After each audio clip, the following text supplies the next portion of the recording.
Nurse ভালো নেই, gynae doctor নেই, ইসিজি মেশিন নেই, এক্সরে মেশিন নেই, নেই নেই নেই, শুধু নেই আর নেই। শওকতুল ইসলাম মৌলভীবাজার 2 মিনিট, সর্বোচ্চ 2 মিনিট বক্তব্য রাখার জন্য আপনাকে অনুরোধ জানাচ্ছি। জনাব মোহাম্মদ শওকতুল ইসলাম মৌলভীবাজার 2। তাদের মূল্যবান ভোট দিয়ে আমাকে এই সংসদে পাঠিয়েছেন। কৃতজ্ঞতা জানাচ্ছি মাননীয় প্রধানমন্ত্রী তারেক রহমানকে আমার উপর আস্থা রাখার জন্য। আমি আমার নির্বাচনের পরে আমার হাসপাতালে পরিদর্শন করতে গিয়েছিলাম। আমি প্রথমে গিয়েছিলাম ইমার্জেন্সিতে।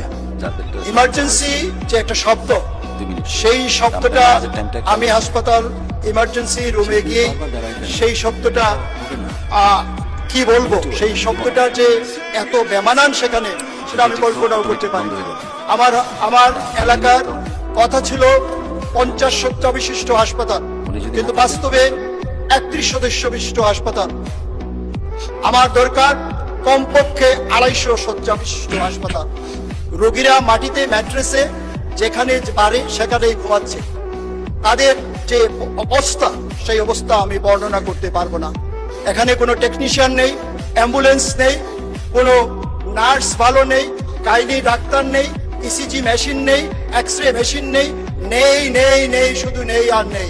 মাননীয় মন্ত্রীর কাছে আমি অনুরোধ করব, আমার এই 50 শয্যা বিশিষ্ট হাসপাতালকে যেন 250 শয্যা বিশিষ্ট হাসপাতালে পরিণত করার আদৌ কোনো পরিকল্পনা মাননীয় মন্ত্রীর আছে কিনা।